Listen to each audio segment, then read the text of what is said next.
माधव त्याची जुनी रिक्षा घेऊन फिरत होता. माधव रिक्षा चालवून त्याचा उदरनिर्वाह करत असायचा. दररोज रिक्षा चालवून पैसे घरी नाही नेले तर 2 वेळच्या जेवणाचा त्यांना प्रॉब्लेम व्हायचा. आज त्याचं नशीबच खराब होते. त्याने जेवढं पेट्रोल भरलं होतं तेवढे पैसे सुद्धा त्याला आज मिळाले नव्हते आणि त्यामुळेच तो खूपच काळजीत होता की आज संध्याकाळी जर पैसे वेळेत घरी नेले नाही तर बायको खूप बडबड करेल. घरात राशन पाणी भरण्यासाठी पैसे हवे होते. जर ते नेले नाही तर पुन्हा तिची बडबड चालू होणार होती. तो डोक्याला हात लावून बसला होता आणि तेवढ्यातच अचानक त्याच्यासमोर एक सुंदर महिला उभी राहिली. ती हाताच्या इशाराने ऑटो थांबायला सांगत होती. माधवने जशी रिक्षा थांबवली तशी ती महिला रिक्षात येऊन बसली. ती माधवला म्हणाली की दादा लवकर हुतात्मा चौकात रिक्षा घेऊन चला. माझी अचानक गाडी खराब झाली आहे. गाडी खराब झाल्यामुळे मला या रिक्षात बसून अर्जंट जावं लागत आहे. माधव त्या महिलांना म्हणाला की मॅडम इथून महात्मा चौक 20 किलोमीटर अंतरावर आहे आणि तुम्हाला तर माहित आहे की पावसाचे दिवस आहेत. त्यामुळे त्या हुतात्मा चौकात पावसाचं पाणी खूप साचत आहे आणि माझी रिक्षा खूप जुनी आहे. त्यामुळे मी एवढा लांब घेऊन तुम्हाला जाऊ शकत नाही. माझी रिक्षा जुनी आहे, तिथपर्यंत जाऊ शकत नाही. पावसामुळे माझी रिक्षा तिथे अडकण्याची भीती आहे आणि शिवाय तिकडे जाण्याचा रस्ता पण खूप खराब आहे. जागोजागी खड्डे आहेत. तो हात जोडून रडू लागला आणि म्हणाला की प्लीज तुम्ही दुसरी रिक्षा बघा. पण ती सुंदर महिला म्हणाली की प्लीज मला तिथे घेऊन जा. माझं तिथे जाणं खूप गरजेचं आहे. 20 मिनिटांपासून मी वाट पाहत आहे, परंतु एक पण गाडी आली नाही आणि रिक्षा पण आली नाही. तुम्ही एकदम देवासारखे आले आहात, पण प्लीज नाही म्हणू नका. माझ्यासाठी एक मिनिट सुद्धा खूप महत्वाचं आहे. प्लीज वेळ व्हायला घालवू नका. माझी गाडी खराब झाली नसती तर आतापर्यंत मी तिथे पोहोचली देखील असती. माधव म्हणाला ठीक आहे, तुमच्यासाठी मी ही रिस्क घेण्यासाठी तयार आहे. पण हा मॅडम, तुम्हाला रिक्षाचं डबल भाडं द्यावं लागणार आहे. मी तुमच्याकडून पूर्ण 1000 रुपये घेणार आहे. ती महिला म्हणाली ठीक आहे, मी तुम्हाला 2000 रुपये देते. 1000 नाही तर 2000 रुपये देते, परंतु प्लीज मला तिथपर्यंत मला घेऊन चला. माधवने ऑटो स्टार्ट केले आणि निघाला. रस्त्यामध्ये खड्ड्यांना पाहून खूप चालाखीने माधव रिक्षा चालवत होता. कसं तरी तो त्या चौकात पोहोचला. पण त्या मॅडमच्या घरी जाण्यासाठी पुढे रस्ता काही व्यवस्थित नव्हता, कारण तिथे पूर्णपणे पाणी भरलं होतं. तो म्हणाला मॅडम, इथून पुढे आपण जाऊ शकत नाही. माझी रिक्षा तिथून जाणार नाही. पुढे मोठा खड्डा असेल तर विनाकारण माझी रिक्षा त्यामध्ये फसू शकते. अडकण्याची भीती आहे. तुम्ही असं करा की इथून पुढे पायी जावा. तर त्या मॅडम म्हणाले की दादा, इथून पुढे माझं घर जवळजवळ 1 किलोमीटर अंतरावर आहे. चालत जर गेली तर खूप वेळ लागेल. प्लीज आता या पाण्यातून रिक्षा काढण्याचा प्रयत्न करा. माझं तिथे पोहोचणं खूपच गरजेचं आहे वेळेमध्ये. त्यांनी महादेवाचं नाव घेतलं आणि रिक्षा त्या पाण्यामध्ये घातली. पण आज माधवचं नशीब आणि दिवसही खराबच होता. थोड्या अंतरावर रिक्षा गेल्यानंतर लगेचच रिक्षा एका मोठ्या खड्ड्यात अडकली आणि ती वरच निघू शकत नव्हती आणि शेवटी रिक्षा तिथेच बंद पडली. रिक्षा बंद पडल्यावर माधव म्हणाला की सगळा आता सत्यानाश झाला. आता मला असं वाटत आहे की माझ्या रिक्षेच्या इंजिनमध्ये पाणी गेलं आहे. माझ्या रिक्षाचं मॅडम या खड्ड्यामुळे माझं पूर्णपणे नुकसान झाले. माझ्या रिक्षाचं नुकसान झालं आहे. ती महिला पाण्याचा न विचार करता ती तिच्याच धुंदीमध्ये रिक्षातून पटकन खाली उतरली आणि त्याला म्हणाली की दादा, किती रुपये झाले? प्लीज सांगा मला, लवकर सांगा किती पैसे झाले. मी खूप घाईत आहे. मला तिथं पोहोचणं खूपच गरजेचं आहे. माधव म्हणाला की आता या रिक्षाला या खड्ड्यातून काढण्यासाठी मला कोणाला तरी 1000 रुपये देऊन ही रिक्षा पाण्यातून काढावी लागेल आणि जर माझ्या रिक्षाच्या इंजिनला काही झालं असेल तर मग त्यासाठी तर भरपूर पैसे लागतील. मला आता ती महिला तिच्या मोठ्या बॅगेतून तिचं छोटं पाकिट काढू लागली, पण तिला काही तिचं छोटं पाकिट सापडाना. ती म्हणाली की दादा, काळजी करू नका. तुझा जेवढा काही खर्च होईल तेवढा मी पूर्ण द्यायला तयार आहे. त्यानंतर ती घाबरत माधवला म्हणाली, अरे दादा, पण मला माझं पाकिट सापडत नाहीये. मला असं वाटत आहे की माझं पाकिट गाडीमध्येच राहिलं आहे. मी तिकडेच ते विसरले आहे. दादा, तुम्ही असं करा की मला तुमचा पटकन ॲड्रेस द्या. तुमच्या ॲड्रेसवर मी पैसे घेऊन स्वतः तुमच्या घरी येईन. आता हे ऐकून तर माधवला धक्काच बसला. माधव म्हणाला की मॅडम, मी तुमच्यावर कसा विश्वास ठेवू की तुम्ही माझे पैसे द्यायला माझ्या घरी याल, आणि तुम्ही जर आला नाही तर मी पूर्णपणे बर्बाद होऊन जाईल. मॅडम, अहो मी खूप गरीब माणूस आहे हो मॅडम. ती घाईमध्ये होती. म्हणाली की पटकन तुमचा ॲड्रेस सांगा, माझ्याकडे आता वेळ नाही आहे, मी खूप घाईत आहे. माधवने खूप घाईमध्ये त्या मॅडमला ॲड्रेस सांगितला आणि मग ती मॅडम पळतच तिथून निघून गेली. त्यानंतर माधवने कसं तरी बंदोबस्त करून रिक्षाला त्या खड्ड्यातून बाहेर काढलं.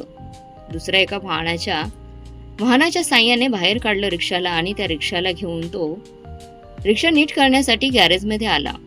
त्याने रिक्षा गॅरेजमध्ये ठेवली होती. दुसऱ्या दिवशी येऊन माधवने येऊन मॅकॅनिकला विचारलं की रिक्षाला काय प्रॉब्लेम झाला आहे. मॅकॅनिक म्हणाला की इंजिनमध्ये खूप पाणी गेलं आहे आणि वायर पण शॉर्ट झाली आहे. कमीत कमी 7 ते 8 हजार रुपये खर्च होईल रिक्षा नीट करायला. एवढी रक्कम ऐकून माधवला तर खूप दुःख झालं, कारण रिक्षा हीच एकमेव त्याचा उदरनिर्वाहाचं साधन होतं. आता तो डोक्यालाच हात लावून बसला. त्याच्या डोळ्यातून टचकन पाणी आलं. घरी जाऊन माधवने जसं त्याच्या बायकोला सांगितलं, सगळ्या गोष्टी सांगितल्या तशी त्याची बायको त्याच्यावर एखाद्या बॉम्ब टाकल्यासारखी फुटू लागली आणि बडबड करू लागली. ती म्हणाली की मूर्ख माणसा, एखाद्या अनोळखी बाईवर तू विश्वास कशावर टाकलास? कसा टाकलास तू तिच्यावर विश्वास? जर तिच्याकडे पैसे नव्हते तर ते एखादे तिच्याकडचा दागिना घेतला असता. एवढे दागिने घातलेले होते, एखादा दागिना हिसकावून घ्यायचा होता ना. रिक्षाचा खर्च पण दिला नाही, शिवाय भाडं सुद्धा त्या बाईने दिलं नाही. माधव बायको पुढे खाली मान घालून बसला होता. त्याचा नाईलाज होता. त्याची बायको त्याला वाईट साईड बोलत होती, खूप काही सुनावत होती. ती म्हणाली की एवढे दिवस झालं तुम्ही रिक्षा चालवत आहात, तुम्हाला माहित नाही का त्या ठिकाणी पाणी भरतं हुतात्मा चौकामध्ये, आणि त्या पाण्यातून रिक्षा निघत नाही, आणि इंजिनमध्ये पाणी जाण्याची पण भीती असते. तुम्ही तिकडे गेलातच कशाला? तिथे अडकली तर रिक्षामध्ये इंजिनमध्ये पाणी जाईल हे तुम्हाला माहित होतं. आधी उतरून पाहायचं होतं ना की पाणी आहे की नाही, मग त्यामध्ये रिक्षा न्यायची. कसलं तुमचं फुटकं नशीब घेऊन पैदा झाला आहात देव जाणे. माधव हळूहळू म्हणाला की अगं त्या मॅडमना खूप घाई होती, त्यांना खूप गरज होती, त्या विनवण्या प्रत्येक वेळेस करत होत्या माझ्या, त्यामुळे मला विचार करायला वेळच मिळाला नाही. त्याची बायको खूप मोठ्याने बोलत होती. सगळ्या आजूबाजूच्या माणसांना ऐकायला जात होतं. ती म्हणाली की जर ती मॅडम पैसे देत नव्हती, तिने जर भाड्याचे पैसे नाही दिले, रिक्षा बिघडले त्याचे पैसे नाही दिले, तर मग तिला धरून ठेवायचं होतं आणि पैसे दिल्याशिवाय तिला जाऊच द्यायचं नव्हतं. अगं त्या मला खूप टेन्शनमध्ये दिसत होत्या, खूप काळजीत होत्या. काहीतरी नक्कीच त्यांचा प्रॉब्लेम असणार आहे. त्यांना तिथे पोहोचणं पण खूप गरजेचं होतं, आणि शिवाय त्या मोठ्या घराण्यातल्या पण दिसत होत्या, आणि शिवाय ती एक स्त्री होती. मग मी तिला कसं काय पकडून ठेवणार होतो? बायको डोक्यावर मारत म्हणाली की जर एवढ्या श्रीमंत घराण्यातली होती तर मग तिने तिचा पत्ता का नाही दिला? तुमचा पत्ता का मागून घेतला तिने? तुम्ही तिच्याकडून तिचा पत्ता घ्यायचा होता ना. जर तिने पैसे घेऊन आली नाही तर तुम्ही तिला कसं शोधणार आहात? जर मला सांगा बरं. आता तर तिने पत्ता सांगितला असता तर मी तुमच्यासोबत येऊन कसं पण तिच्याकडून पैसे काढून घेतले असते. आता रिक्षाचे खर्चाचे पैसे आणि भाड्याचे पैसे सुद्धा माधव आत्मविश्वासाने म्हणाला की त्या मॅडम नक्कीच ते पैसे घेऊन येतील अगं, कारण त्या खूप प्रामाणिक दिसत होत्या. मला त्याची बायको म्हणाली की आजकालच्या जमान्यात कोणीच कोणाची अशी मदत करत नाही. शिवाय काही माणसं तर असंच खोटं बोलून विश्वासघात पण करतात. दिसताना प्रामाणिक दिसतात पण विश्वासघात करतात. रिक्षाचं भाडं बुडवतात. एकतर माझे दागिने विकून कसली ती खटारा रिक्षा खरेदी करून आणली होती, आणि त्याच रिक्षाला आता तुम्ही पूर्णपणे खराब करून टाकला आहे, पाण्यात घालून. आता तिला ठीक करण्यासाठी पैसे कुठून आणणार? एवढे 7,000 रुपये लागणार आहेत. आपल्याकडे 7,000 रुपये नाही आहेत. जर तुम्ही पैसे कमवले नाही तर आपण काय खाणार आहोत? हळूहळू असेच दिवस जाऊ लागले. तिची बडबड चालूच होती. बघता 15 दिवस होऊन गेले. या 15 दिवसात ती महिला पैसे घेऊन आली नाही, आणि माधवने त्याचा ऑटो पण दुरुस्त केला नाही. माधवची बायको त्याला दररोज टोमणे देत होती. दररोज नाव ठेवत होती, वाईट साईड बोलत होती. पण 16व्या दिवशी एक चमत्कार घडला. माधव उदास घराच्या बाहेर बसला होता. तेव्हा तिथे एक नवी कोरी रिक्षा येऊन थांबली आणि रिक्षातून एक माणूस खाली उतरला आणि तो म्हणाला की माधव राणे कुठे राहतात. त्यावर त्या माणसाने त्याला ॲड्रेस दाखवला. त्यानंतर माधव म्हणाला की हा ॲड्रेस तर माझाच आहे, मीच माधव राणे आहे. त्यानंतर तो माणूस माधवला ॲटोची चावी देत म्हणाला की ही ॲटो राधिका मॅडमने तुमच्यासाठी खरेदी केली आहे. उद्या तुमचे कागदपत्र घेऊन या. ही कागदपत्रे घेऊन ॲटो गॅलरीत जा, मग ॲटो कायमची तुमची होईल.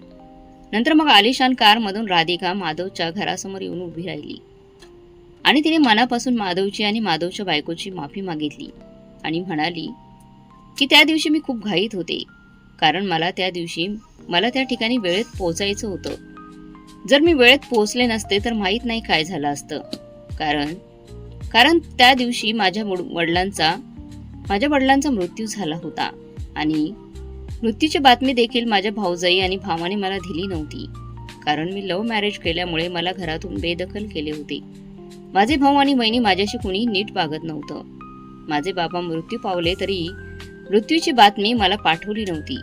आजूबाजूच्या लोकांकडून मला बातमी कळाली आणि मी घाईघाईत दिल्लीवरून इकडे आली होती. मला रिक्षाही भेटत नव्हती गाडी बंद पडल्यामुळे. त्या गडबडीमध्ये तुम्ही मला लिफ्ट दिली आणि एवढ्या पावसामध्ये देखील तुम्ही मला वेळेत त्या ठिकाणी पोहोचवलं आणि तुमच्यामुळेच मी माझ्या वडिलांचं शेवटचं दर्शन मनापासून घेऊ शकले. त्यासाठी मी तुमचे मनापासून आभार मानते. त्याच्या बायकोचे पण आभार मानले, कारण माधवची बायकोने त्यांना खूप बडबड केलेली असणार हे तिला माहीत होतं. कारण ते खूप गरीब होते आणि मी रिक्षाचं भाडंही दिलं नव्हतं आणि रिक्षा माझ्यामुळे खराब झाली होती. त्याचा खर्चही तुमच्या अंगावर पडला होता हे मला माहीत होतं. पण काही दिवस 15 ते 20 दिवस मी येऊ शकले नाही आणि तुम्हाला मदत करू शकले नाही, त्याबद्दल मी तुमची माफी मागते. पण आता मी ही रिक्षा तुमच्यासाठी घेऊन आली आहे. मला पैशांची काही कमी नाही हो, पण वेळही पैशांपेक्षा खूप मोठी आहे हे जेव्हा अनुभवायला मिळते ना, तेव्हाच त्याची खरी किंमत कळते. प्रत्येकाला नाही कळत. आणि पैशापेक्षाही तुम्ही मला जी मदत केली होती ती खूप मोठी होती, म्हणून मी छोटीशी भेट मी तुमच्यासाठी देत आहे. आणि राधिकाताईंनी मग एक पाकिट माधवच्या बायकोच्या हातात दिलं आणि म्हणाली, वहिनी, ही माझी छोटीशी भेट तुमच्यासाठी आहे. तुमच्या घरासाठी, तुम्हाला, तुमच्या मुलांसाठी किंवा नवऱ्यासाठी तुम्हाला काय घ्यायचं असेल किंवा तुम्हाला घरातील वस्तू काही घ्यायची असतील तर तुम्ही ती घ्या. ही छोटीशी भेट मी तुम्हाला देत आहे, त्याचा स्वीकार तुम्ही करा. असं म्हटल्यानंतर माधवची बायको मान खाली गेली होती आणि ती म्हणाली, राधिकाताई, मला माफ करा. मी तुम्हाला खूप मनातल्या मनात खूप वाईट साईड बोलली.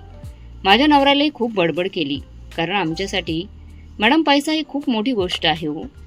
ताई, पैसे वेळेत घरी आले नाही तर आम्हाला 2 वेळेचं खाण्याचा प्रॉब्लेम निर्माण होतो.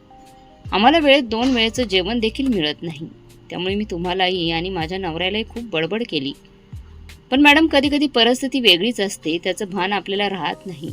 मीही तुमची मनापासून माफी मागते. राधिकाताई म्हणतात, नाही हो, तुम्ही माझी माफी मागू नका. तुम्ही तुमच्या जागी बरोबर आहात आणि मी माझ्या जागी बरोबर आहे. काही वेळेस वेळ आणि काळ वेगळाच असतो.